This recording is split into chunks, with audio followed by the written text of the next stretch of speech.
নমস্কার বন্ধুরা, কেমন আছো সবাই? আশা করছি সবাই খুব ভালো আছো। আমিও ভীষণ ভালো আছি।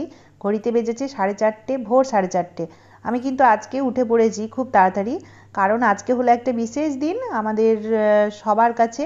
তোমরা সেটা সবাই জানো, আজকে শ্রাবণ মাসের প্রথম সোমবার। যদিও ভিডিওটা দিতে একটু দেরি হয়ে গেল, তবুও তোমাদের দেবো, আমি তোমাদের সাথে শেয়ার করব, তাই ভিডিওটা আবার এডিট করে তোমাদের সাথে শেয়ার করছি। তো যাই হোক বন্ধুরা, ওপরটা আমি মুছে নিয়েছি, যেহেতু আজকে একটা পুজোর দিন আর আমি উপোস করব, গঙ্গা স্নান যাব, সেই জন্যই আমার ভোর ভোর উঠে পড়া।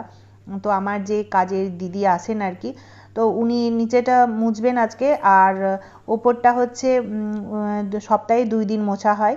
তো আজকে মোছার দিন ছিল না, সেই জন্য আমি নিজেই মুছে নিয়েছি, তারপরই ভিডিওটা শুরু করলাম। আর এইদিকে আমি এখন ব্রাশ করছি।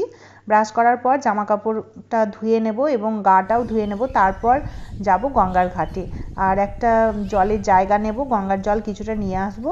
আর গঙ্গার ঘাটে এখানটা একটা শিবের মন্দিরও আছে, তো একদম ভিজে কাপড়ে এই শিবের মন্দিরে জল দিয়ে, বাবার মাথায় জল ঢেলে তারপরই পুজো দিয়ে বাড়ি ফিরবো। আর তোমাদের দাদাভাই ভোরবেলাতে বাড়িতেই স্নান করে নিয়েছে, কারণ ওর তো জানো তোমরা, শরীরের অবস্থাটা খুব একটা ভালো না। তো এখানে গঙ্গার ঘাটে ওঠানামা করতে গিয়ে কোথায় কি পড়ে যাবে না যাবে, সেই জন্য আমি বারণ করলাম। তো ভোরবেলাতেও বাড়িতেই স্নান করে নিয়েছে, যেহেতু একটু মন্দিরে উঠবে। তো যাই হোক, আমারও ভয় করে, আর বর্ষাকাল তো জলও অনেকটাই থেকে যায় গঙ্গাতে, কিন্তু জলটা ভীষণ ঘোলা, যেহেতু বর্ষাকাল এই সময় একটু জলটা ঘোলাই থাকে। তবুও গঙ্গার জলে স্নান করতে এমনি ভালোই লাগে, কিন্তু এই নামতে ভয় লাগে, অনেক সময় অনেক দুর্ঘটনা ঘটে, তো সেই জন্য। তো যাই হোক, বাবার মাহাত্ম্য আছে, কিছু হবে না। আর ভালোভাবেই স্নান করে নিয়েছিলাম। এইদিকে জলের মানে তোমাদের দাদাভাইয়ের হাতে আর কি ফোনটা দেওয়া ছিল, তো ভিডিও করছিল। তো ও যেরকম যেরকম পেরেছে সেইভাবে করেছে, জানি না আর কি। পরে আমি দেখছি, তো এই যে আমি স্নান করছি এখানে। আর আমি না একটু শ্যাম্পু নিয়ে এসেছিলাম বাড়ি থেকে, জানো তো, মাথাটা একটু শ্যাম্পু দিয়ে দিলাম। শুধু শুধু যদি মাথাতে স্নান করতাম, ওই যে জলটা ঘোলা, তার জন্য চুলটা আরও যেন কড়কড় করতো। তো একটু শ্যাম্পু দিয়ে ধুয়ে দিলাম। তো যাই হোক, বাড়ি গিয়ে আবার স্নান করব আমি। মাথাটা আজকে স্নান করব না, কিন্তু এমনি আবার গা ধোবো, জামা কাপড়গুলো তো কাচতেই হবে, না হলে প্রচণ্ড কাদাবালি জলে। তো যাই হোক, হয়ে গেল। এবারে আমি সূর্য প্রণাম করে নিলাম, আর তোমাদের দাদাভাই ওইদিকে আমাকে মা গঙ্গাকে পুজো দেওয়ার জিনিসগুলো নিয়ে আসছে। তো ওটা আমি নেব এখন, মা গঙ্গাকে পুজো দেব। আর শিবের মন্দিরে বাবার মাথায় আর কি জল দেওয়ার জন্য ঘটিতে করে জলটাও ভরে নেব। তো এই যে আমার মা গঙ্গাকে পুজো দেওয়া হয়ে গেছিলো, সেটা ভিডিও তোমাদের দাদাভাই দেখছি করেনি। তো যাই হোক, এখন আমি ঘটিতে জলটা ভরে নিলাম। তো ভিজে কাপড়ে গিয়েই পুজো দিয়ে দেবো গঙ্গার ঘাটে। এমনও মানে ড্রেস চেঞ্জ করা খুব প্রবলেমের একটা ব্যাপার। তো এখানে আমি এখন যাচ্ছি, চুলের অবস্থা, স্নান করেছি তো ওরকম তো হবেই, কিছু করার নেই। তো চলো, যেমন খুশি তেমনই। আর ভোরবেলায় আসার জন্য বন্ধুরা একটা সুবিধা হয়েছে, মন্দির পুরো ফাঁকা। তা না হলে হয়তো এখানে ঘন্টাখানিক লাইনেই দাঁড়িয়ে থাকতে হতো, প্রচুর ভিড় হয়ে যাবে আর 1 ঘন্টার মধ্যেই। আর আমরা এসছি একদম ভোর 5টার মধ্যেই, গঙ্গাতে চলে এসছি। আমাদের রিক্সা বলা হয়েছিল আগের দিন রাত্রিবেলায়, ফোন করে বলে রেখেছিলাম, আমাদের যখন যেখানে বেরোই যে রিক্সা, মানে আমাদের পরিচিত, ওনাকে ফোন করে বলে দিয়েছিলাম। তো যাই হোক, 5টার মধ্যে আমরা চলে এসেছিলাম গঙ্গাতে। আর এখন খুব ফাঁকাই ছিল মন্দিরটা, ভালোভাবে পুজো দিয়ে নিচ্ছি। এই দেখো, আর এখানে ব্রাহ্মণ মশাই যেমন যেমন বলছেন তেমনভাবেই পুজো দিচ্ছি। আমি যেহেতু মাথাতে স্নান করিনি বাড়িতে, সেই জন্য ঠাকুরের কোনো জিনিস আমি আনতে পারিনি। আর আমাদের গঙ্গার ঘাট আরও রয়েছে শহরের ভিতরে, প্রচুর বাজারের মধ্যে যেগুলো আছে সেগুলোতে আরও অনেক সুন্দর পুজোর জিনিস পাওয়া যায়, কিন্তু এই গঙ্গার ঘাটটা আমরা এই জন্যেই আসি, প্রচণ্ড ফাঁকা থাকে, ভিড়টা কম। আর ভিড় যদিও কিছুক্ষণ পর হবে, কিন্তু এমনি সারা বছরই বাজারের ভিতরের গঙ্গার ঘাটগুলোর থেকে এই ঘাটটা ফাঁকাই থাকে আর কি। আর বিশেষ বিশেষ দিনে তখন ভিড় হয়, কিন্তু দোকানপাট একটু কম আছে এখানটা। তো যাই হোক, যা পেয়েছি অল্প কিছু পুজোর জিনিস, ফুল বেলপাতা নিয়েছি, আর গঙ্গা জল দিয়ে বাবার মাথায় পুজো দিচ্ছি। আর ওখানে ব্রাহ্মণ মশাই আমাকে বললেন যে পাশের একজন দাদা ছিলেন আর কি, উনি ঘি মধু নিয়ে গেছিলেন, আমি নিয়ে আসতে পারিনি, তোমাদের তো বললাম বাড়ি থেকে স্নান করিনি, তাই হয়তো তোমাদের দাদাভাই স্নান করেছিল বললে হয়তো আনতে পারতো। তো আমারও আর খেয়াল হয়নি যে ওকে বলি তুমি একটু ঘি মধুটা নিয়ে নাও। তো যাই হোক, এই দাদার কাছ থেকে একটু ঘি মধু নিলাম, আর পুজোর জিনিস সামান্য কিছু আমি পেয়েছিলাম, অল্প মানে ফুল ফল আর কি, মিষ্টি বাতাসা ছিল, মিষ্টি সেরকম কিছু ছিল না এখানটা।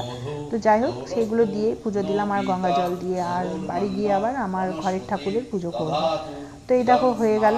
তো চলো তোমরা দেখতে থাকো, তারপর আবার বাড়ি গিয়ে কী করছি কি না করছি তোমরা সবটাই দেখতে পারবে।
তো এই যে বন্ধুরা দেখো বাড়ি চলে এসেছি, আর বাড়ি এসে জামা কাপড়গুলো কাচতে দিয়ে দিলাম, তারপর আর একবার স্নান করে নিলাম। মাথাতে আর করিনি, কারণ মা গঙ্গাকে একদিন রাখতে হয়, সেই জন্য মাথাতে আর স্নান করিনি, কিন্তু গাটা আর একবার ধুয়ে নিলাম।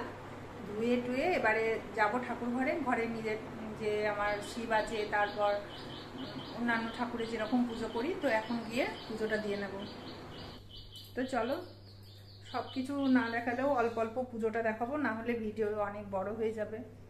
তো এই যে আমার স্ট্যান্ডটা নিলাম। তো এখন ঠাকুর ঘরটা মুছে পুজো দিয়ে নেব। তো এই যে বন্ধুরা চলে এসেছি ঠাকুর ঘরে, আর এই দেখো আকন্দ ফুলের মালাটা গেঁথে নিলাম। এই যে তোমাদের দাদা ভাই লুজ ফুল এনে দিয়েছিল আকন্দ, এই যে মালা গেঁথে নিলাম, কি সুন্দর ছোট্ট মতো।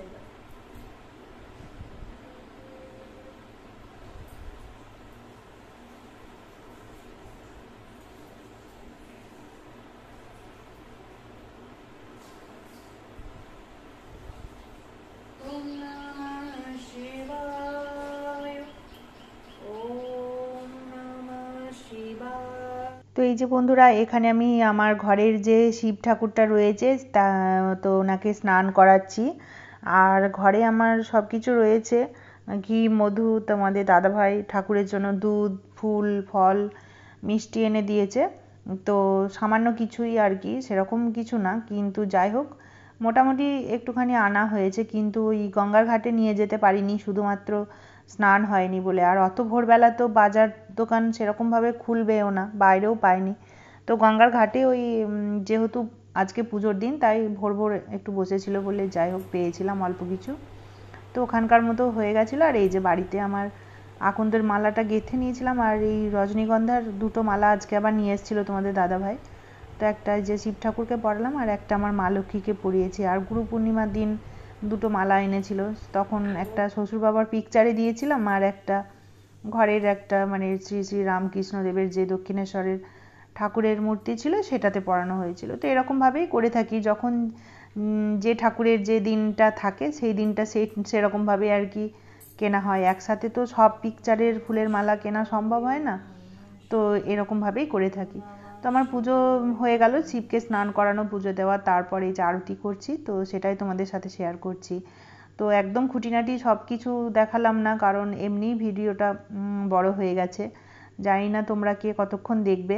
তো যাই হোক, যতটাই দেখো আর কি, মোটামুটি 5-6 মিনিটও অন্তত দেখো, তাহলে আমার একটু ওয়াচ টাইমটা বাড়বে। তো এখন শঙ্খ বাজিয়ে নিলাম, আর একদম লাস্টে গিয়ে আমি আজকে 108 বার শিবের ওম নমঃ শিবায় মন্ত্র জপ করব। তো এই যে এখন হয়ে গেল, এবারে গোটা বাড়ি ধুনো দেখানো আছে।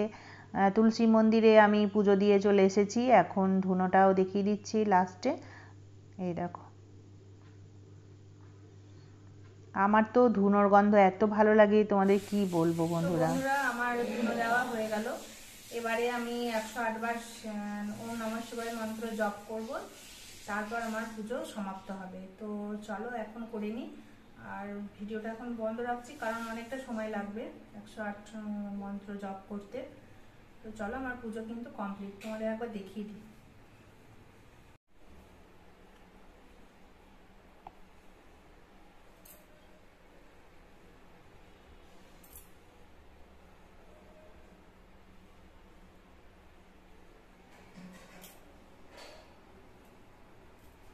ওম নমঃ শিবায়, ওম নমঃ শিবায়, ওম নমঃ শিবায়, ওম নমঃ শিবায়, ওম নমঃ শিবায়।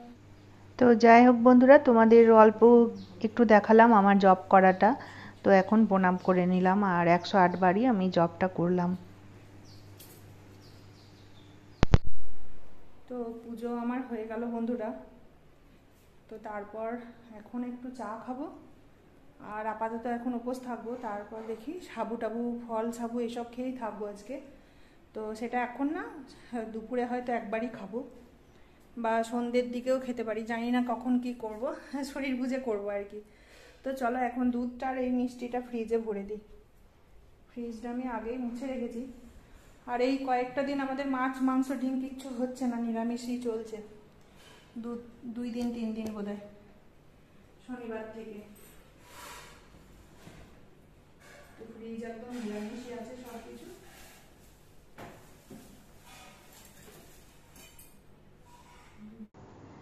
তো বন্ধুরা, পুজোর পরে আমি এখন একটু চা খাচ্ছি, আর চাটা তোমাদের দাদাভাই করেছিল গঙ্গার ঘাট থেকে আসার পর। ওরা যেহেতু সকালবেলা চা সেরকম খায়নি, তো আমি ঠাকুর ঘরে ছিলাম, তো তারপর এসে আমি চাটা গরম করে খেলাম, আমার জন্য রাখা ছিল। তো এখন কিন্তু অনেকটা দুপুর গড়িয়ে গেছে। এই দেখো, সাবু আর মুগ ডাল ভেজানো ছিল, তো সেগুলো আমি নিয়ে নিয়েছি। কলা, সাথে এখানে কিছু ফল কেটে নিয়েছি, শসা, তরমুজ, খেজুর, আর হচ্ছে বেদানা। তো কয়েকটা ফল আমি দিইনি ঘরে, যেমন আপেল ছিল, আর নাশপাতিও ছিল অর্ধেকটা, ঠাকুর ঘরে পুজো দেওয়ার পর আর কি একটাই নাশপাতি আনা হয়েছিল, ওগুলো আমি দিলাম না। যদি বাই চান্স একটু মানে টক হয়, তাহলে না আমার ওই সহ্য হয় না, সেই জন্য যে সমস্ত ফলগুলো পেটের জন্য বেশ ভালো, ঠান্ডা ঠান্ডা, সেই ফলগুলোই আমি দিলাম। আর দুধও দিলাম না, নারকেল ছিল সেটাও দিলাম না, কারণ হচ্ছে দুধটাও আমার খুব একটা সহ্য হয় না। তো আজকে এই যে সন্দেশ দিয়ে দিলাম, আর সাথে কিছুটা চিনি, আর এই যে কলা দিয়েই মাখবো আজকে, আর ওই ফল, কাটা ফলগুলো দিয়ে দেবো। তো এরকমভাবে সাবু মাখা খেতে তো খুবই ভালো লাগে। তো দুধ, নারকেল এগুলো দিলে আরও টেস্টি হয়, কিন্তু আমি যেভাবে মাখছি দুধ ছাড়া, সেটাও কিন্তু খুব খেতে ভালোই হয়েছিল। তো এরকম আমার মাখা কমপ্লিট হয়ে গেছে, এখন এই ফলগুলো দিয়ে দেবো। কারণ দুধ না দিলেও আমি ওই যে সন্দেশটা দিয়েছি, ওটাতেই অনেকটা দুধের স্বাদটা এনে দেয় আর কি। তো যাই হোক, এই ছিল আমার সোমবারের ব্রত পালন। আর ভেবেছিলাম একবারই খাবো, এখন বেজেছে দুপুর 1:45। তো এখন অল্প কিছুটা খাবো আমি, আর রাত্রিবেলা আর একবার এই ফল সাবু আমি ফ্রিজে রেখে দেবো মাখা, যেহেতু ছেলেও খাবে, ওর বাবাও একটু খাবে। তো ওরা এখন খাবে না, ওরা সদ্য দুপুরবেলা ভাত খেয়েছে, তো ওরা সন্ধ্যাবেলার দিকে হয়তো খাবে, আর আমি একটু সন্ধ্যাবেলায় খেয়ে নেব। তো এখন অল্প কিছুটা তুলে নেব, তাই একেবারে আমি অনেকটা মেখে নিলাম একসাথে। তো মাখাটা হয়ে থাকলো। তো এই যে আমার একদম রেডি। আর এখন এবারে আমি আমার জন্য কিছুটা তুলে নেব আর বাকিটা রেখে দেব। তো চলো বন্ধুরা ভিডিওটা আমি এখানেই শেষ করে দিচ্ছি। সকলেই তোমরা খুব ভালো থেকো, সুস্থ থেকো। আর আমার ভিডিওটা তোমাদের কেমন লেগেছে অবশ্যই কিন্তু কমেন্টে জানিও। ভালো লাগলে একটা লাইক করো, নতুন বন্ধু হয়ে থাকলে আমার চ্যানেলটিকে সাবস্ক্রাইব করে পাশে থেকো। সকলেই খুব ভালো থেকো, সুস্থ থেকো। আর ওই যে ঘড়িতে বেজেছে এখন প্রায় 1:45। তো চলো আজকের মতো টাটা।